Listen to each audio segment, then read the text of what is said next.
Welcome to another edition of Adam Shand at Large. I've got a series of unresolved stories I've worked on over the past 20 years that I'll never let go. High on that list is the 1969 murder of 20-year-old Lucille Butterworth. The Tasmanian coroner has found that a man named Jeffrey Charles Hunt picked her up from a bus stop in Hobart on August 25th, 1969. She was travelling to New Norfolk outside Hobart to attend a meeting about the Miss Tasmania pageant, and then she was going to meet her boyfriend, John Fitzgerald. She never arrived.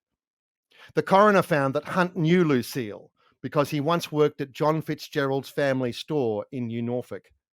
She took the offer of a ride from Hunt, who on the road to New Norfolk tried to initiate sex with her.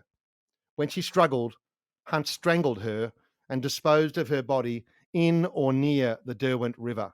How do we know all this? Well, Hunt has confessed on several occasions to this. To police in 1976 when he was arrested for another murder, that of Susan Knight. But the police didn't believe him. He's also confessed to fellow cellmates and who knows else. And he's still free today after serving a life sentence for Susan Knight's murder. The pain for Lucille's family is unending. Of her direct family, only one member remains. Her parents died long ago, and her half-brother, Jimmy, passed in 2019. Only younger brother John remains, and he's my guest today. G'day, John. Hi, Adam. How are you? Good, mate. We've been talking about this story for a long time, 5 years or more now, and I wonder what it's like for you as you see your family gradually pass on, as we all have to cope with in our human existence, but to not have the answer and see your parents go to their grave, see your half brother Jimmy go to his grave. It is just you left. How does that feel? I promised Mum that we would find out or find her remains. Promised Dad the same thing, and so it is difficult because, as you said, I'm the only one left, and I'm hoping that I can hang around for a few more years, and maybe something might turn up. Knowing where she might be is even more difficult because, as you probably know, I've dived in the Derwent looking. I've dug holes all over the place in the area where allegedly she's supposed to be, or was supposed to have been, for a want of a better word, dumped by Jeffrey Charles Hunt. But it hasn't revealed anything as of yet. Yeah.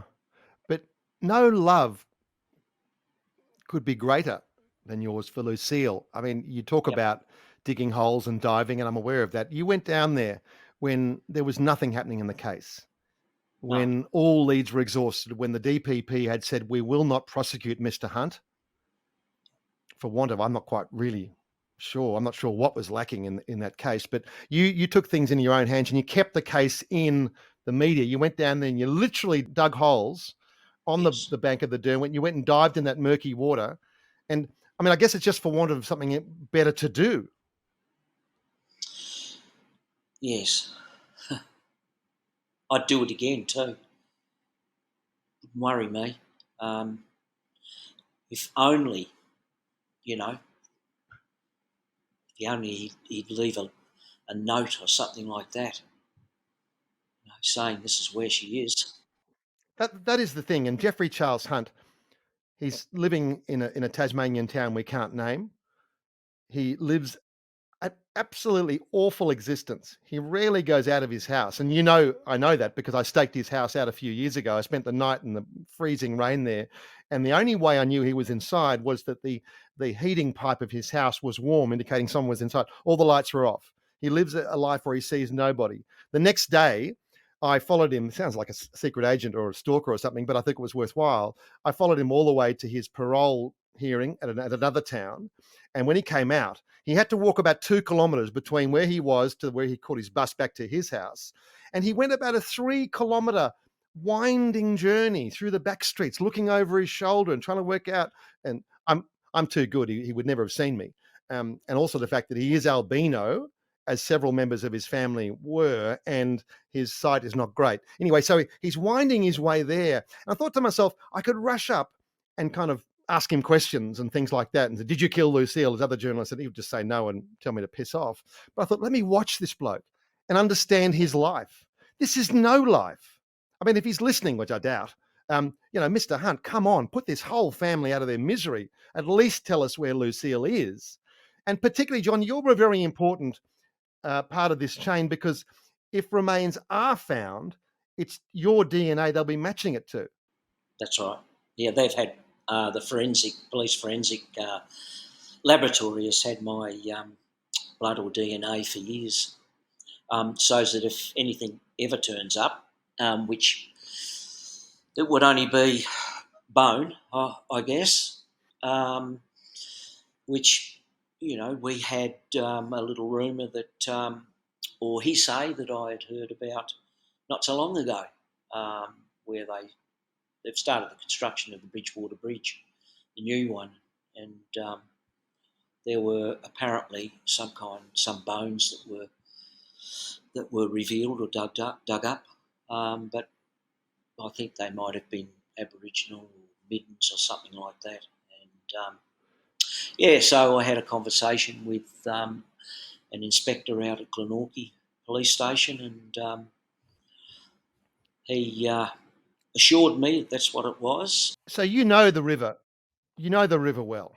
Yep. It is a fast-flowing river. Back in years past, I've been told that it was, if the tide's running the right way, outwards, in other words, she might not have remained near the bank. She might have been far away by the following day. What's your understanding of the currents there? As far as her going any further, no. I mean, if someone, jumped off the Tassie Bridge, then they could very well end up out in Storm Bay. Absolutely. Um, the current runs through there at probably more than 7 knots. It is fairly fast, and for a diver, that's out of the question completely. Over 2 knots, and you're struggling with fins on. So, John, what you're saying is you think her body could still be somewhere in the Derwent, in marshland, not too far from where she was supposedly disposed of. Even back in, let's just say 70, in 1970, that area, he could have possibly driven off. It was a little parking spot. There were 2 parking spots there that were quite regularly used by lovers, if you like, and he could have possibly driven around, heading up to New Norfolk, turned right into that little car park area where they dug in 2014, and driven his car slightly round to the right further, and he would have been out of sight. There is a creek that runs through there. There's a creek that runs through parallel with Norfolk Road, and then it veers off northwest, and goes out into the Derwent. But it's a fair way away. Whether he could have, no, there's no way he could have trundled through, 20 or 30 or 40 metres of marshland to actually lay her in the Derwent proper. No, not in my opinion anyway. Well, because when we do have the parallel, the precedent of what happened with Susan Knight, in that case, a very similar murder, and he then just covered her body with sticks Yeah. and brush, a very, very Yes. cursory. So, like I say, the idea though that the river is fast flowing or the tide comes in and takes her away. But I guess bottom line is, do you think there's still any purpose in police continuing to search there or mount a new search? Because back when Yes. David Plumpton and Carrie Millhouse had the case back in the mid 2015 and so, Yep. they did do a ground penetrating radar. They've had a good look there, found nothing. Do you think it's Yes. still worth going back there? Yes.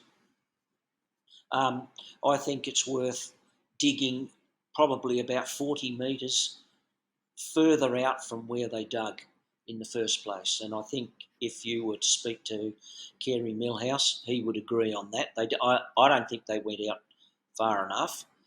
They would have had their reasons for that, I guess, and they're the ones that are digging with the excavators and that. And you're right, Carrie Millhouse, who was on the investigation, he's now out of the force, and he actually exactly said that. His advice is it should have gone further. But you see, my problem with ground penetrating radar is I've never seen it come up with anything. It's a very great technological story and so forth, but I've never seen it work in any particular case. Anybody out there who's had a case that's been solved by ground penetrating radar, please get in touch, because uh, I just wonder whether it was false hope in the first place. And in addition to that, they were thinking about ground penetrating radar through a drone, but of course they couldn't do that because of the canopy of trees. And I know what that's like because you've got to crawl through it, and there are berry bushes and so blackberry bushes. So yeah, it's quite overgrown. So that's why I think that even if it was overgrown back in the 70s, which I would have thought it would be, I can't see how he would have gone any further than his car would have allowed him to go without being bogged. And I think also what we saw with the Susan Knight murder again was an overwhelming sense of shame. He wanted to get Yes. himself away from that scene. Yep. His compulsion, his sickness, paraphilia, whatever you want to call it, drove him to this act, and he was full of shame. In fact, we have evidence from his brother on the night that Lucille disappeared. He was in his bed crying inconsolably. Yeah. So, and see, Yes. my hope is that he can be prevailed upon to confess one more time and Yes. put your family out of its misery, your misery. That's right. I agree. I mean, I've been up, as you know, I've been up to his house, knocked on his door, tried to get him to. Well, obviously he wouldn't come out. I mean, that's just not idealistic. In his cunning, um, there's no way he would come out. He was there. He was inside his house. Yeah, I don't think he goes anywhere. And of course, we have the same scene. Your brother Jimmy, which set off a big alarm. He was driving up there. He had terminal cancer, and he was basically, what we understood was that he was going to do away with Hunt and then do himself away. And David Plumpton had to intervene, and that was averted. But I mean, that's the level of desperation that you get to in this sort of a case where justice can't be, even when the murderer has confessed, not once, not twice. I found another. In fact, during our investigation, we found another prisoner who talked about a slightly different version, a slightly different spot, but still the same basic story. How many times you got to confess in Tasmania before they book you? I'm not sure.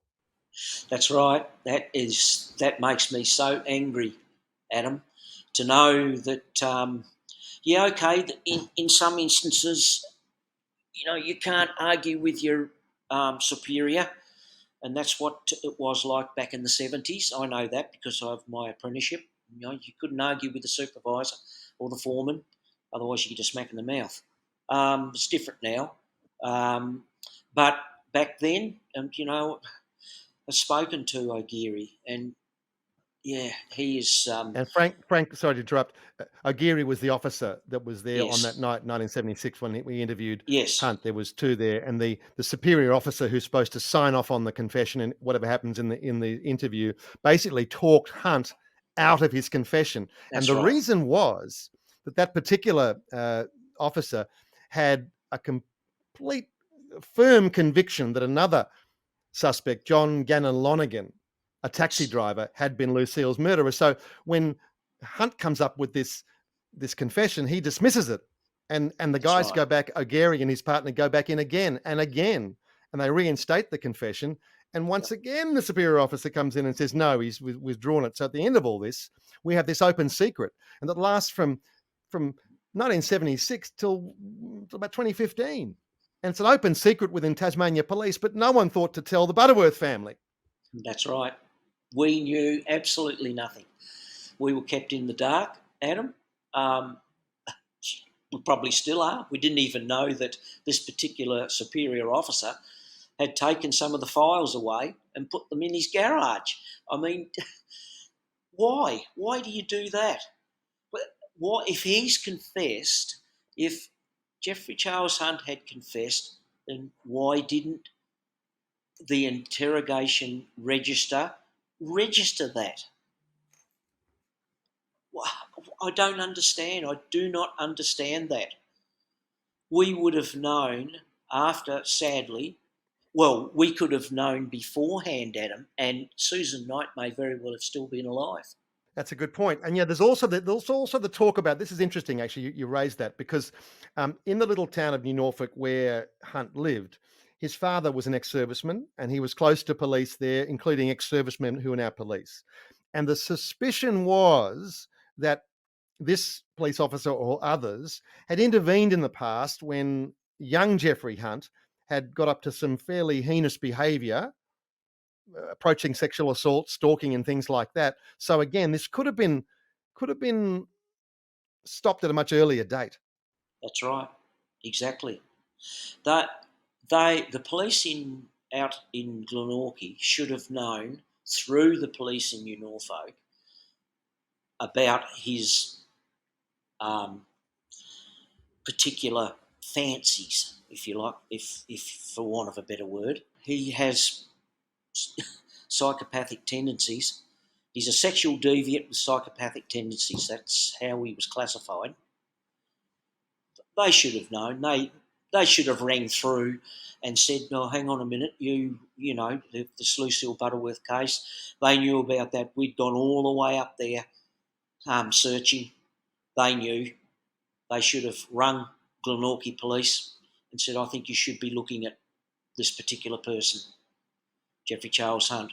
I think there was a clear a line of inquiry there that wasn't taken up, and he was never questioned. But I think there was a certain level of protection of young Jeffrey for some time, because in that little town of New Norfolk, being an albino, and he had a couple of sisters and brothers who were also albino, set them apart. They were marginalised, bullied sometimes, and even Lucille. I mean, as we now know, she knew him, and he had peeked at her over the fence while she was sunbaking, and she didn't like him, and she'd said to John Fitzgerald, you know, Whitey's been looking at me, and she even probably called him Whitey to his face, which I think you can see the pathology of a person like that, who he's now, at this time he was only a young man, wasn't he? How old was he at this time? He's about 2 or 3 years older than me, so I'm nearly 70. So he'd be 73. Yeah, but at the time Um, back in the day, I'm just trying to do the but maths. yeah, understand. He probably would have been 18, I guess, 18 or Yeah, 19, a, because I a was, a young man, a young man who had a history of being bullied, sexually rejected, yeah, mocked even, and he develops a very thick skin, and he has yes, this strong fantasy life, which we see playing out. And you're dead right. That sort of person today would be top of the persons of interest in an absolutely, investigation like this. yes. And once again, he should have been back then. Let's go right back. August 1969. You're at home. The phone rings. It's news that Lucille's missing. Tell us what happened. You saw this firsthand. Yes, well, I picked up the phone. It was her fiance, John Fitzgerald, to say, was Lucille there, as in, was Lucille at home? I said, no. She's supposed to be with you. And he said, no, she didn't arrive here. So because I was getting ready to go to school, so I just said, hang on a minute, I'll get mum. And mum come to the phone, and basically the same conversation. Dad was at work, and mum collapsed on the floor. Well, I grabbed hold of her. She basically collapsed on the floor because we knew straight away. Absolutely straight away, Adam. There's no way that Lucille would have gone. She was, she'd been picked up and missed the bus, and it started from there. We had to get Dad home, Jimmy over from his work, and for about Jimmy two is your half weeks, brother. yes, a half brother, and for about 2 weeks, we were the ones that instigated, well, not me so much, but Dad and Jim and John organised the search parties. which everyone got involved in. And I think it was about 2 weeks after that, the police finally decided that there'd been foul play. Um, that's verbatim. That's exactly what they said to us. Oh, we think there's been foul play. Well, from earlier saying, "Oh, well, she's a flighty young lady. She's probably gone to the mainland with a new boyfriend. Is there problems in her relationship?" Victim blaming. I mean, that's almost misogynism to me. And those vital hours, those vital days where there could have been searches, there could have been chats to persons of interest, hello, like Mr. Hunt, all that time was lost. That's right. Now, if we'd have known anything about Jeffrey Charles Hunt at that time, because um, I travelled when I got my licence every now and then with a friend, a colleague of mine, or a friend of mine. I used to travel up to New Norfolk on the old road. So the old road used to go round past the lime kiln, not like it does now. And and you know, Adam, that was one of the reasons why Mum and Dad were very sceptical about Lucille taking her Austin A40 Rupert, as she called it, on that road, because it's not the road that people would drive on today. It was completely different.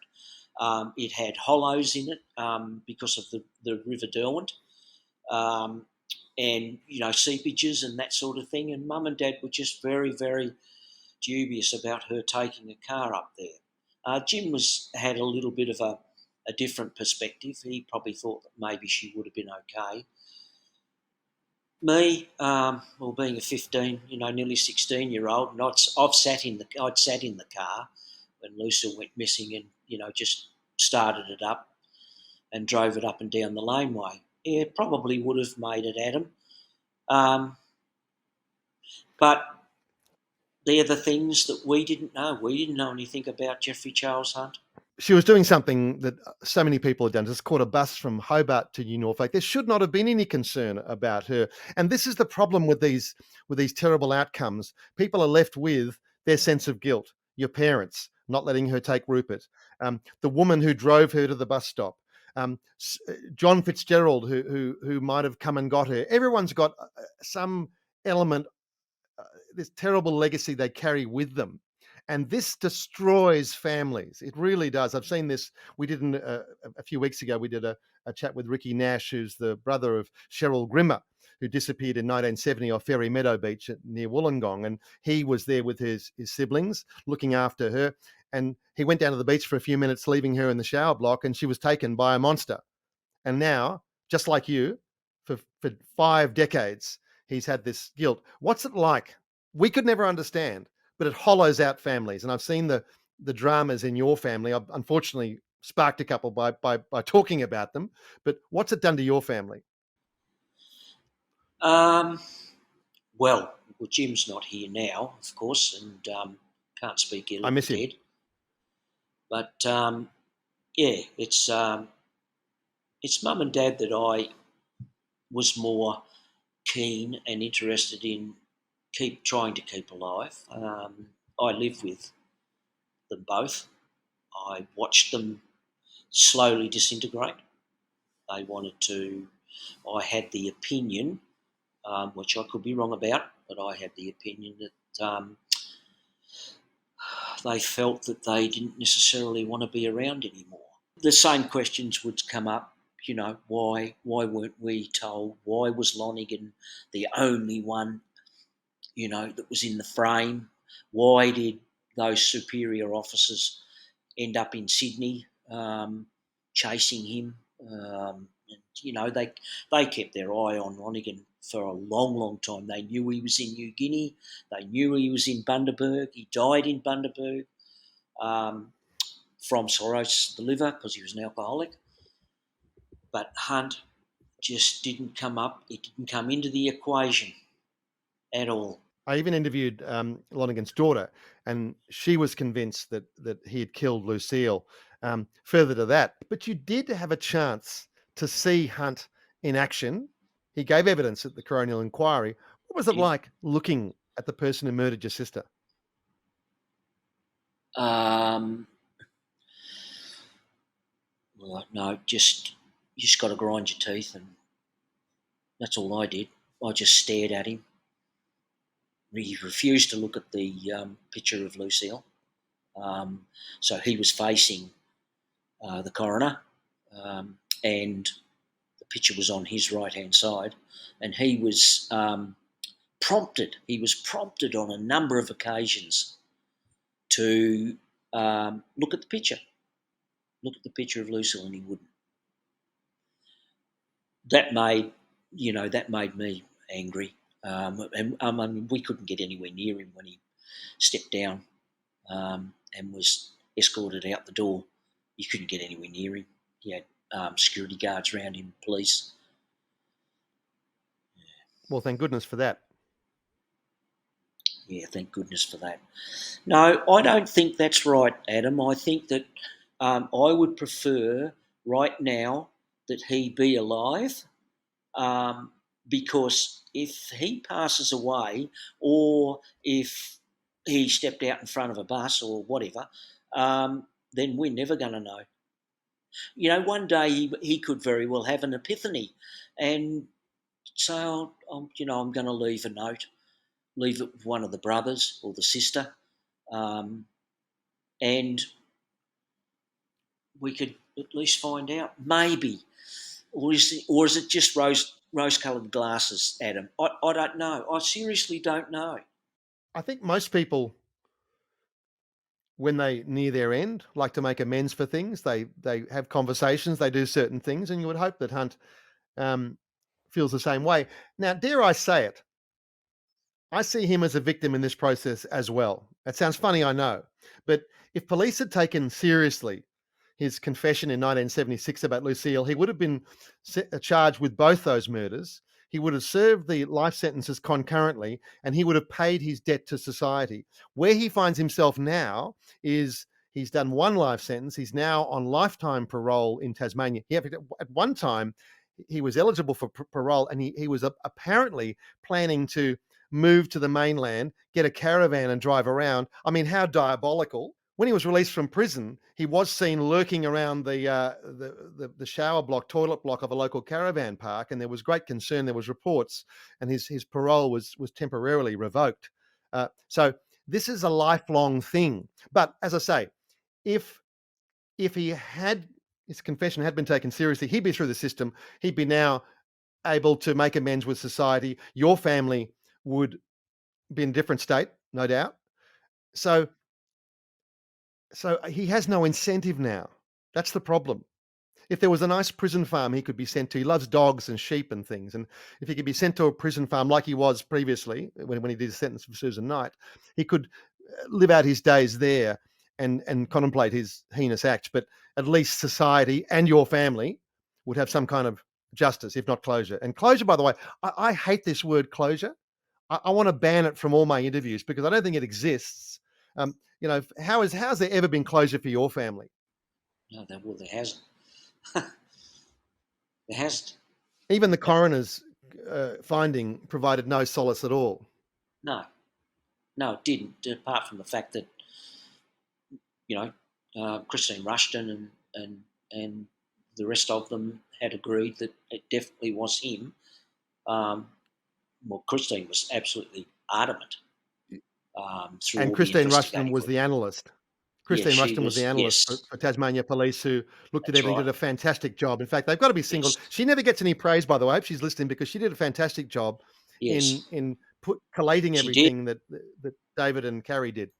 Yes, yes, she did. Even right up until the last um, investigation that was a guy had come back to Tasmania after 40 years, and he'd said that he was down in an area in Ewellville or somewhere like that where he'd overheard a fat one saying to a skinny one, "Oh, what have you done with the body?" Or they were working on a dairy farm or something like that. Well, I mean, she looked into that, and nothing ever, well, as far as we know, nothing's ever come of that. Well, but I think that conversation took place, and just to give some detail here, that was Hunt was working on a farm, and this young man, I think, was in stealing eggs or milk or something, and he heard this conversation where Hunt, as you say, was talking about the body and what to do with it and all this stuff, what happened to it and things, and but you think, why did you wait so long? And that's the thing. There's people in Tasmania or elsewhere who know what happened, and they haven't come forward. What's in their minds? What are they waiting for? Why are they afraid of Jeffrey Charles Hunt? He's a pathetic individual who actually would be better off in jail. Yes, that's right. I couldn't agree more. I have no idea. But you know what makes me really sad? Johnny, sorry to interrupt. You know what makes Yep. me really sad about this?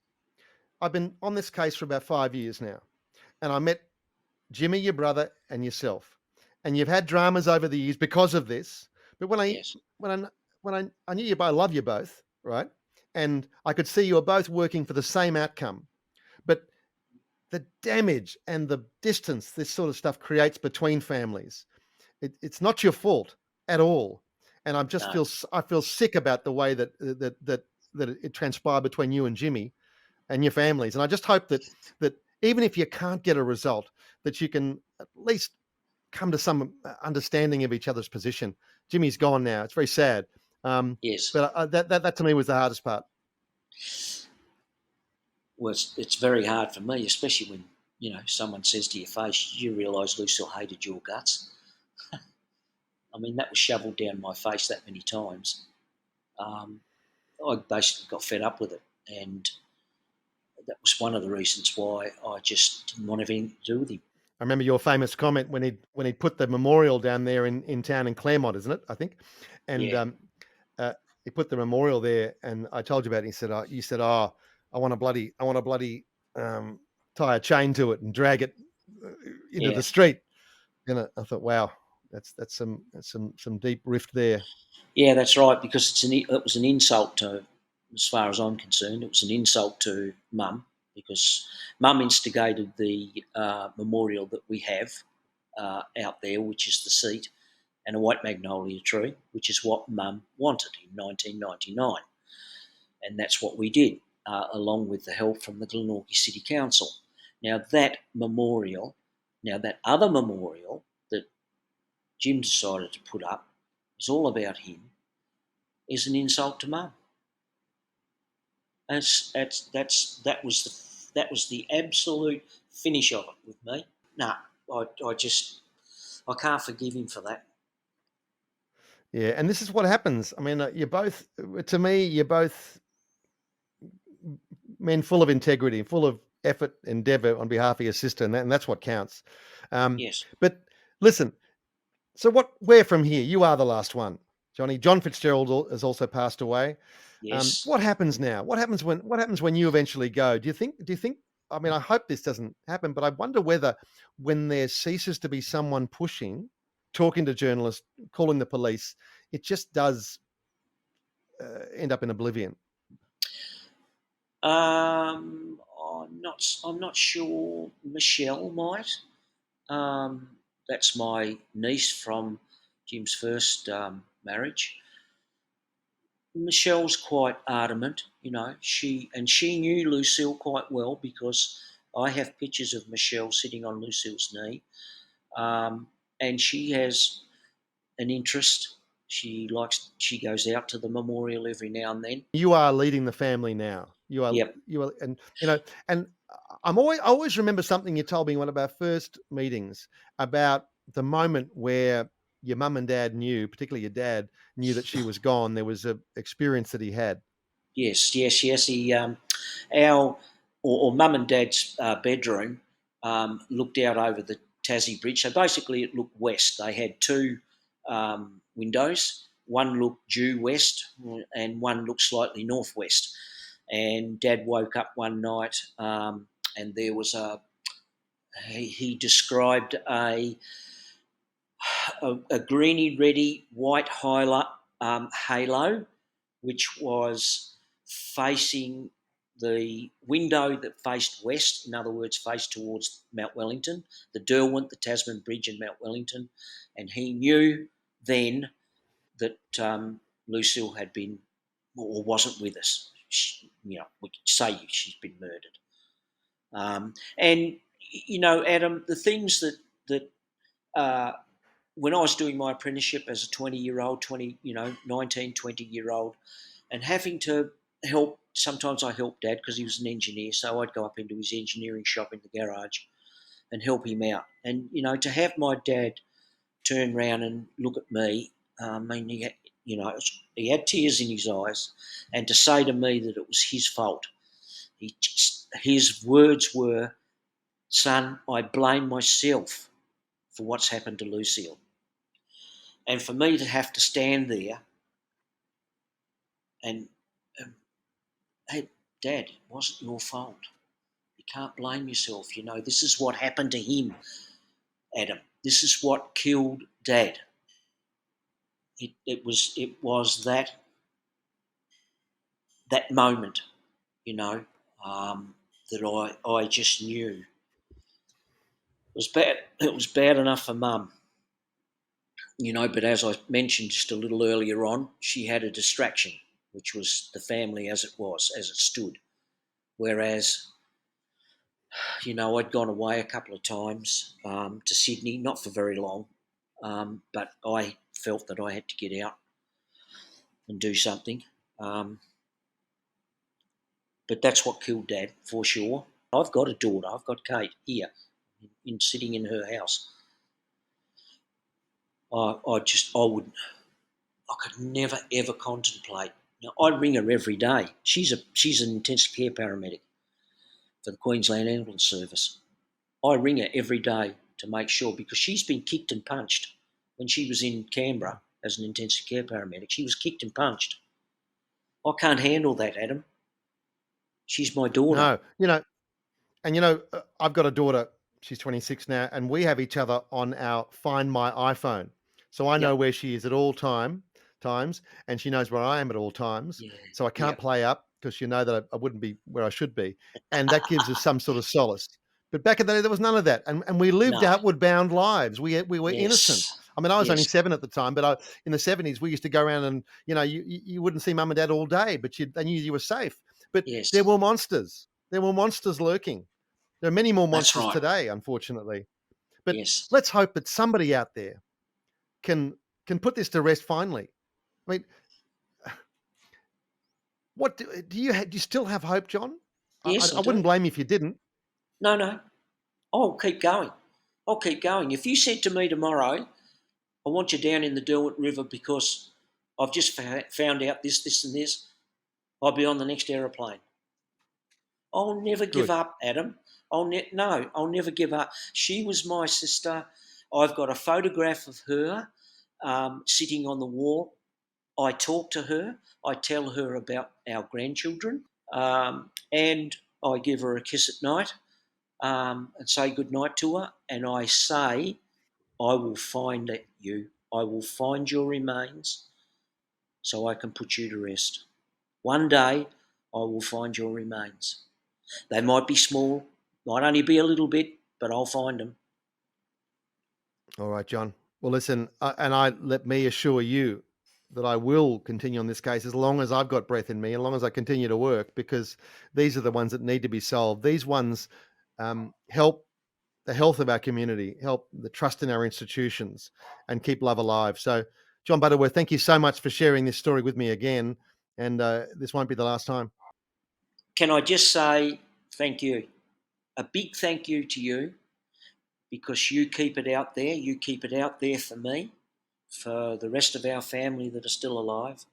And I want to thank you very much. And I would like to say, even though the police back in their day, the olden day police, were stupid, as far as I'm concerned, and they've got a lot to answer for, the police today, and you mentioned their names, I have more than great admiration for what they did and for how they brought it forward for us. But it's not over. No, no, no. Mate, they brought it good. They brought it right to the door of the court, and they did a fantastic job. So, listen, thank you again, John. So, listen, somebody out there has the information. Somebody else may have spoken to Jeffrey Charles Hunt. because he has a knack of confessing about this. He's full of guilt, maybe still to this day. Not talking to anybody these days, though. But if you know something from the past, maybe you've held it back because you didn't want to say anything until mum died or some other change. But now's the time while the family is still there and something can be done. So if you know anything, Crime Stoppers, 1-800 333 000 or your local police station, or you can tell us, tell somebody. Don't keep quiet. You can see what this does to families. If you've got information that can help, think of your own family before you withhold it any longer. Thanks for listening to Adam Shand at Large. Back again next week with a new story.